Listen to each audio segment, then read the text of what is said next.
We have been talking on this show a lot about how mega donors are playing an even bigger role in the Republican presidential race this time around. People like energy executives Charles and David Koch, or casino magnate Sheldon Adelson, or the former owner of the Philadelphia Eagles, Norman Brayman.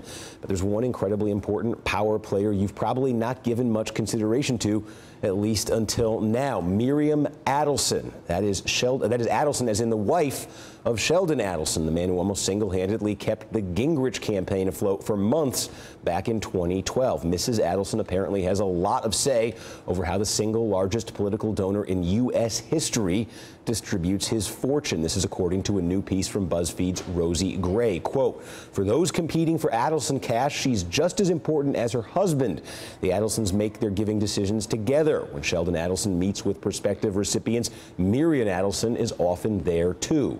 Miriam Adelson hails from Israel and shares her husband's hawkish support of her home country. But while there have been reports that Marco Rubio is the early favorite in the so-called Adelson primary, BuzzFeed reports that Miriam Adelson is also partial to Ted Cruz.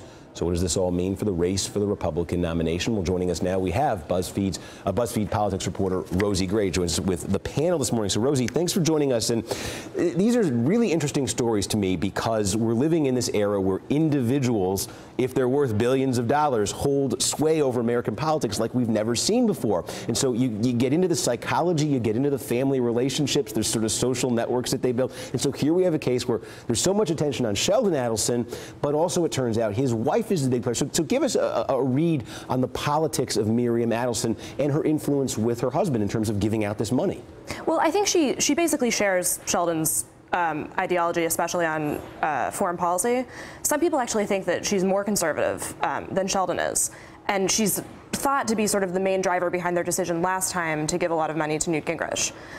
So in terms of ideology, they sort of match up. I mean, she's obviously a much sort of quieter personality than Sheldon is. Is she deciding? So you think like Gingrich in 2012, and a lot of people looked at that and they sort of scratched their heads. Why was this? Was it ideology? Was it something personal? Did he have a personal relationship? Did he sort of cultivate with the Adelsons? Where does that come from? I think he ticked all their boxes in terms of the Israel stuff, and also I think that he had a pretty good personal relationship with them as well. So in terms of the 2016 race, so all the reporting out there says Rubio. I should mention Ken Vogel from Politico was on our show a while back. He said that his reporting is that Sheldon Adelson at one point late last year, I guess, called Mitt Romney and said, "Hey, you should run in 2016. So this guy who Sheldon Adelson really kind of steamrolled in 2012, he wanted him to run in 2016. That's what Ken Vogel was saying, at least. Where do you think they are on 2016, though, the Adelsons? Well, they're still officially, uncommitted. Apparently, he likes Rubio a lot. Rubio's been featured several times on Israel Hayom, which is their newspaper in Israel that they own.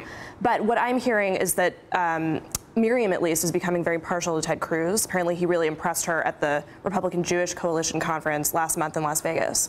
I also witnessed Sheldon giving a standing ovation to Ted Cruz the other night at a gala in New York. So.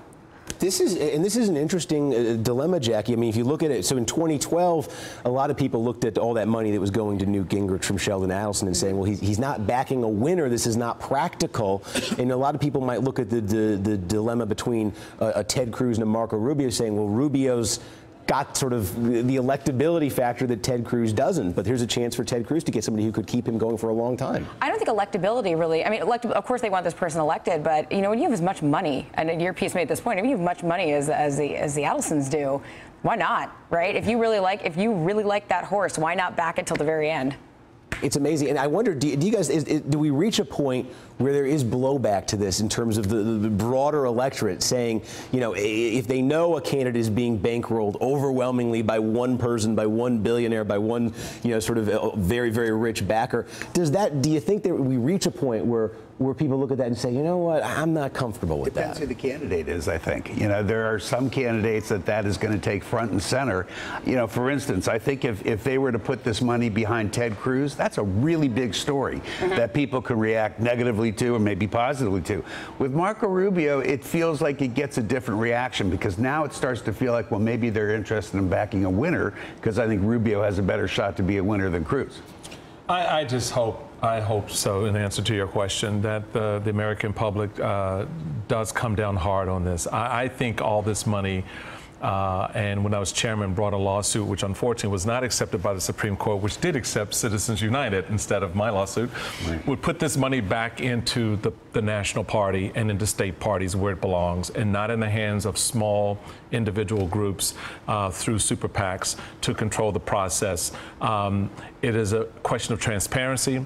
It is a question of legitimacy, and I think the American people after this election will have more than their stomach fill of big money behind single candidates, I hope, because it is not good for the process. And I think it really raises questions and concerns that people have about what kind of candidate are we really getting when their interest is so narrowly tailored and focused because you just put $600 million into my campaign. Well, until and unless that changes, though, we're still living in this world. So final question, Rosie, all these Republican candidates who want to have the support of Sheldon Adelson, in terms of Miriam Adelson, his wife, what is the single most important thing they can do to try to get her on their side? Well, you have to impress them on Israel. You have to have the right credentials. You have to support the policies that they support. You can't really express any sort of, hand-wringing over the occupation. So Jeb Bush's involvement with James Baker, who went on to speak at the J Street conference, that sort of put him out of the running with Adelson. So stuff like that is sort of a don't. Number one issue then, so it's Israel. The more hawkish, the better on Israel. Yeah. All right. BuzzFeed's Rosie Gray, thank you for stopping by, joining us. Appreciate that. Still